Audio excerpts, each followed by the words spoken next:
Hello everyone, इन news program के series में एक बार फिर से आपका स्वागत है। मैं हूं आतिफा काजी और आज की न्यूज़ में जो हम टॉपिक लेकर आए हैं वो हमारे देश के संविधान से जुड़ा है और ये हमारे पॉइंट्स ऑफ डिस्कशन रहेंगे जिन पर हम स्टेप बाय स्टेप चर्चा करेंगे। सबसे पहले जानेंगे कि खबरों में क्यों है और जैसे संविधान की बात की तो उसकी पृष्ठभूमि को समझेंगे। उसके बाद संविधान की मुख्य विशेषताएं और संविधान में किए गए महत्वपूर्ण संशोधनों पर बात करेंगे। उसके बाद इससे संबंधित आलोचनाएं और संविधान की कार्यप्रणाली की समीक्षा पर राष्ट्रीय आयोग पर बात करेंगे और आखिर में वही क्वेश्चन रहेगा जिसका उत्तर आपको कमेंट सेक्शन में देना होगा। तो चलिए न्यूज़ स्टार्ट करते हैं। आज तारीख है 26 नवंबर। जी हाँ, आज की तारीख भारत के इतिहास में बहुत महत्वपूर्ण है। क्यों? क्योंकि आज भारत अपना संविधान दिवस मना रहा है। जी हाँ, आज ही के दिन साल 1949 में भारत ने अपने संविधान को अंगीकृत और अधिनियमित किया था। हालांकि इसे पूरी तरह लागू 26 जनवरी 1950 को किया गया था। तो अगर हम संविधान दिवस की बात करें तो पहला संविधान दिवस 2015 में मनाया गया था और इसके अलावा आज ही के दिन को राष्ट्रीय विधि दिवस के रूप में भी मनाया जाता है।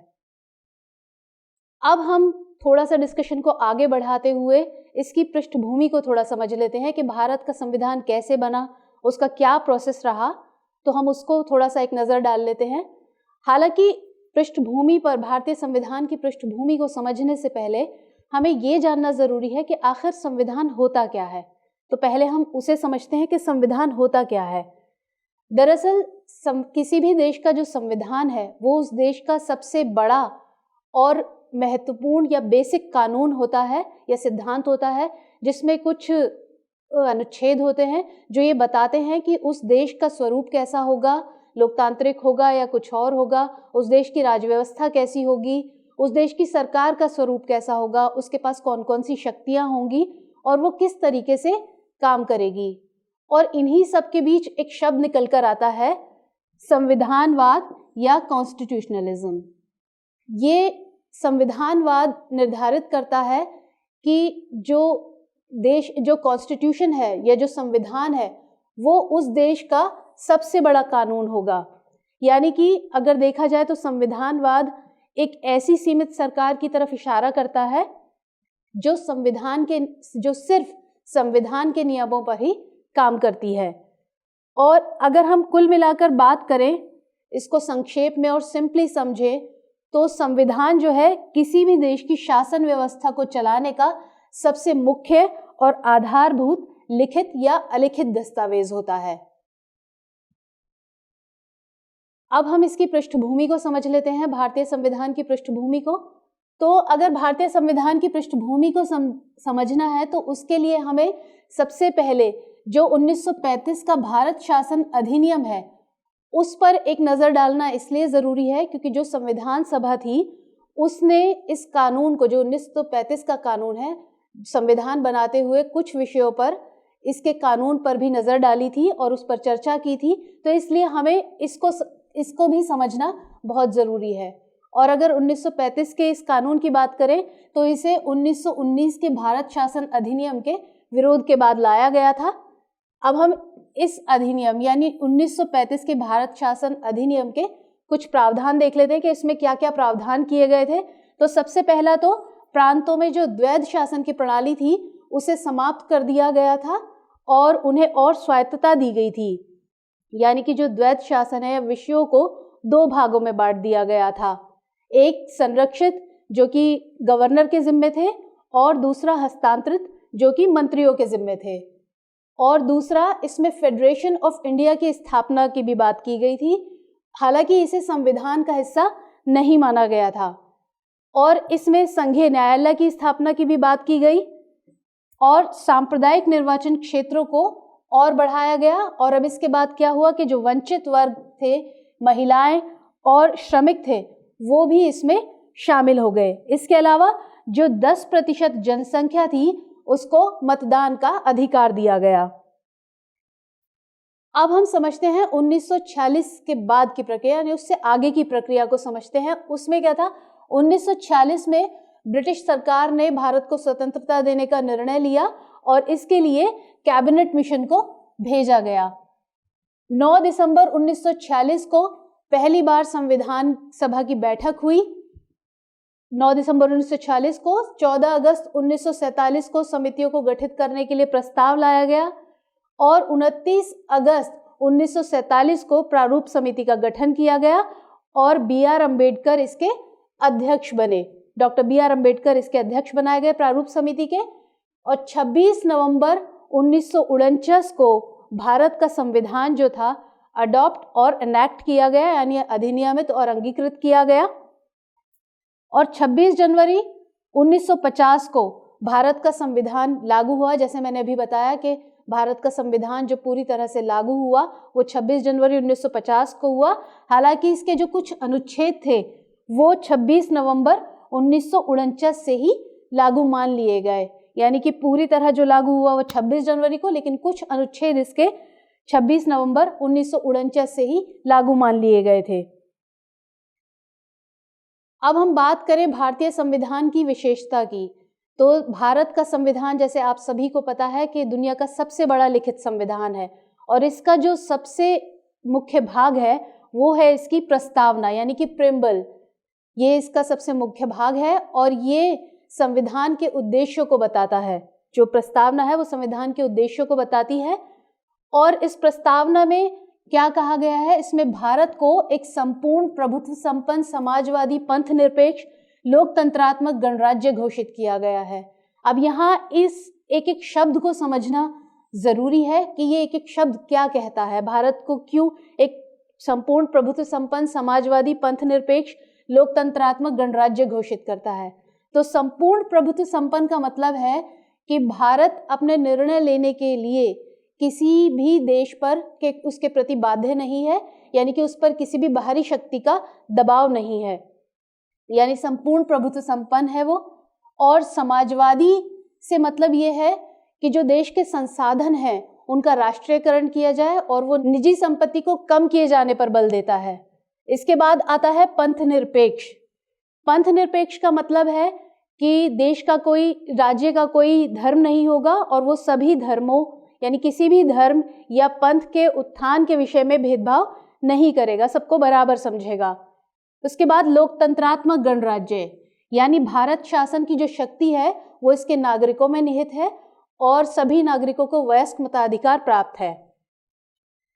इसके अलावा संविधान लोगों के बीच सामाजिक, आर्थिक, राजनीतिक न्याय और उनके लिए विचार, अभिव्यक्ति, विश्वास और उपासना की स्वतंत्रता सुनिश्चित करता है, यानी कि न्याय की भी बात की गई है और स्वतंत्रता भी देता है भारत के संविधान में। इसके अलावा इसकी खास बात यह है कि जो भारत का संविधान है उसमें कई देशों के संविधान की विशेषताएं हैं। जैसे अगर हम बात करें नीति निर्देशक तत्वों की, तो ये आयरलैंड के संविधान से लिए गए हैं भारत में। इसके अलावा जो भारतीय संविधान है वो कुछ बातों में बहुत कठोर है और कुछ में नम्य भी है, यानी कि इसका मतलब ये हुआ कि इसमें बदलाव लाने की कुछ प्रावधान ऐसे हैं जिनमें बदलाव लाने की जो प्रक्रिया है वो बहुत ज़्यादा कठिन है, जैसे संघवाद की प्रक्रिया में बदलाव करना, और कुछ प्रावधान ऐसे हैं जिनमें मामूली तरीके से उनमें आसानी से संशोधन किया जा सकता है। इसके अलावा संविधान में भले ही संघीय व्यवस्था का उल्लेख है, लेकिन कुछ प्रावधान ऐसे हैं जिनका एकात्मकता की तरफ झुकाव ज़्यादा है। इसके अलावा विधायिका, कार्यपालिका, न्यायपालिका के बीच शक्तियों का जो है इसमें अलग किए जाने की व्यवस्था है ताकि एक दूसरे के क्षेत्राधिकार का उल्लंघन ना हो। इसके अलावा जो भारतीय संविधान है वो अपने नागरिकों को मौलिक अधिकार और मौलिक कर्तव्य देता है। और इसके अलावा राज्य के जो नीति निर्देशक तत्व हैं उनका भी उल्लेख किया गया है संविधान में। और भारतीय संविधान में विधि के शासन की बात जो है इसकी सबसे बड़ी विशेषता है, यानी कि भारत का जो संविधान है वो विधि के शासन की बात करता है। विधि के शासन का मतलब ये हुआ कि भारत की सरकार जो है उसका स्वरूप कैसा होगा, उसके पास कौन कौन सी शक्तियां होंगी, वो उनका इस्तेमाल किस तरीके से करेगी, यानी ये सब कुछ नियमों द्वारा ही तय होगा। तो ये विधि का शासन जो है इसकी सबसे बड़ी विशेषता है। अब हम बात करें संविधान में किए गए महत्वपूर्ण संशोधनों की, तो समय समय के साथ इसमें संशोधन की भी व्यवस्था की गई है, यानी हमारे संविधान में जो है संशोधन की व्यवस्था है कि समय समय पर ज़रूरत पड़ने पर इसमें संशोधन किए जा सके। और इसका अनुच्छेद 368 जो है उसमें इसका उल्लेख किया गया है संशोधन प्रक्रिया का। और इसकी एक खास बात है कि केवल संसद ही इसमें संशोधन कर सकती है। अब हम बात करें कुछ प्रमुख संशोधनों की, तो सबसे पहले हम बात करेंगे 42वें संविधान संशोधन अधिनियम जो 1976 में आया था। ये सबसे इम्पोर्टेंट क्यों है? क्योंकि इसी अधिनियम के थ्रू जो है संविधान के एक बड़े हिस्से में बदलाव किया गया था और इसी वजह से इसे मिनी कॉन्स्टिट्यूशन भी कहते हैं, यानी कि लघु संविधान भी इसे कहते हैं। और इसी संशोधन अधिनियम के जरिए प्रस्तावना में शब्द जोड़े गए थे समाजवादी और पंथ निरपेक्ष। अभी हमने इन पर बात की थी, तो ये दोनों शब्द इसमें जोड़े गए थे। इसके अलावा एक शब्द और जोड़ा गया था। पहले जो मूल प्रस्तावना थी, जो मूल उद्देशिका थी, उसमें राष्ट्र की एकता शब्द था, उसकी जगह कर दिया गया राष्ट्र की एकता और अखंडता, यानी 3 शब्द जोड़े गए, समाजवादी, पंथ निरपेक्ष और अखंडता। ये 3 शब्द इसी संशोधन द्वारा इसमें जोड़े गए थे। इसके अलावा इसमें अनुच्छेद 32A जोड़ा गया जो कि सुप्रीम कोर्ट की किसी भी राज्य की विधि की संवैधानिकता की जांच नहीं कर सकता है, इसकी व्यवस्था करता है।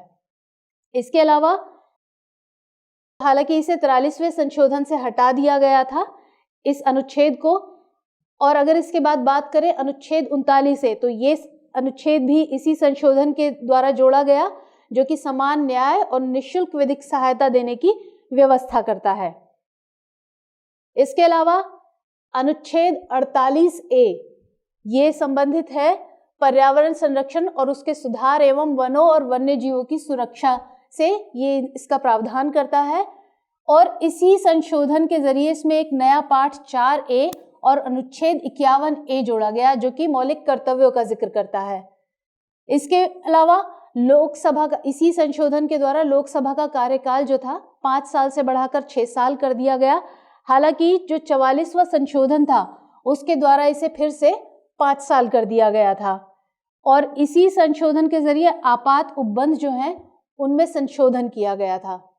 अब इसके बाद जो दूसरा इम्पोर्टेंट संशोधन है वो है 44वां संविधान संशोधन अधिनियम 1978।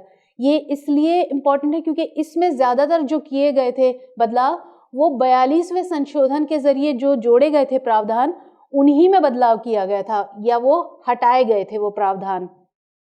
यानी कि जो 42वें संविधान संशोधन के जरिए इसमें प्रावधान जोड़े गए थे, ज़्यादातर वही प्रावधान हटाए गए थे।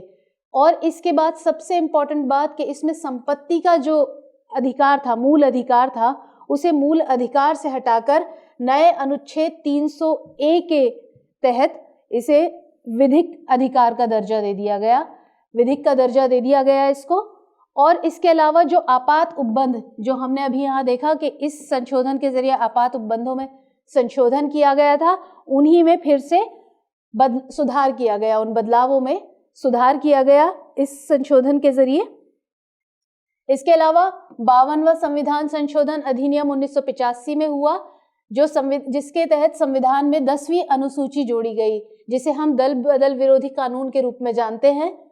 और इसके बाद 73वां संविधान संशोधन अधिनियम 1992 में इसके तहत पंचायती राज व्यवस्थाओं की स्थापना का प्रावधान किया गया और इसके लिए इसमें भाग 9 यानी एक नया भाग जोड़ा गया, भाग 9 और अनुच्छेद 243O जोड़े गए इसमें। इसके बाद आया 91वां संविधान संशोधन।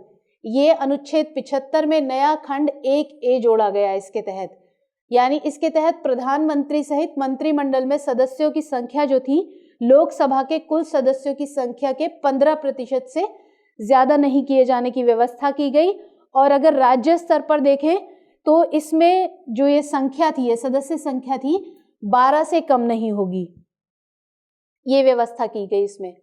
अब हम इससे संबंधित कुछ आलोचनाओं पर नजर डालते हैं क्योंकि कुछ आलोचक कुछ पॉइंट्स को लेकर आलोचना भी करते हैं भारतीय संविधान की। तो सबसे पहली आलोचना अगर देखें तो ये कि भारतीय जो संविधान सभा के जो सदस्य थे उनका चुनाव प्रत्यक्ष रूप से नहीं किया गया था।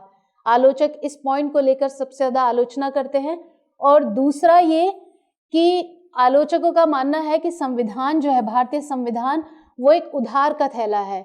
यानी कि जो भारतीय संविधान में, क्योंकि बहुत सारे प्रावधान अलग अलग देशों के संविधान से लिए गए हैं, तो इसी वजह से बहुत से आलोचक भारतीय संविधान को उधार का थैला कहते हैं, क्योंकि जैसे मैंने बताया इसके मुख्य प्रावधानों को अलग अलग देशों के संविधान से लिया गया है। और इसके अलावा आलोचक मानते हैं कि भारत में संघीय व्यवस्था नाम मात्र की है, क्योंकि कई प्रावधान जो है उनका एकात्मकता की ओर झुकाव ज्यादा है, कई प्रावधानों में ऐसा है।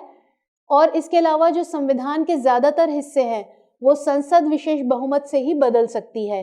इसी का परिणाम वो मानते हैं कि 42वें संशोधन के जरिए संविधान में कई बदलाव किए गए थे।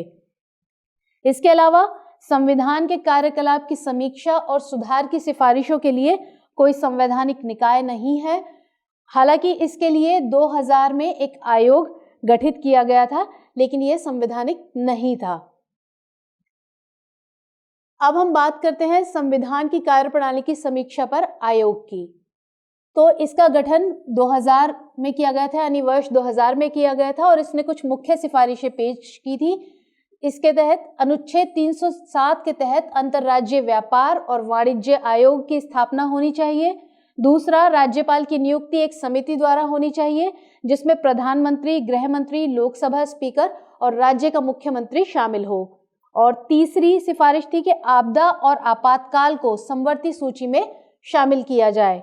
और चौथी सिफारिश देखें तो राज्य में अनुच्छेद 356 प्रयोग करने से पहले राज्य को फिर से एक मौका देना चाहिए, यानी कि ये अनुच्छेद लागू करने से पहले, इसका प्रयोग करने से पहले राज्य को फिर से एक मौका दिया जाए। इन पॉइंट्स को लेकर जो आलोचक हैं वो संविधान के कुछ बातों की आलोचना करते हैं। चलिए अब हम अपना प्रश्न देख लेते हैं आज का। निम्नलिखित कथनों पर विचार कीजिए। कथन 1, संविधान 44वां संशोधन अधिनियम 1976 के माध्यम से लोकसभा के कार्यकाल को 6 वर्ष कर दिया गया। 2, सर्वोच्च न्यायालय किसी राज्य विधि की संवैधानिकता की जांच नहीं कर सकता। आपको बताना है कि इनमें से कौन सा या दोनों कथन सही हैं। ऑप्शंस है केवल 1, बी केवल 2, सी 1 और 2 दोनों, या फिर डी ना तो 1 ना ही 2। तो इसका उत्तर हमें कमेंट सेक्शन में जरूर दीजिएगा। हमेशा की तरह मुलाकात होगी अगले प्रोग्राम में। तब तक के लिए सुरक्षित रहिए, तैयारी करते रहिए। धन्यवाद।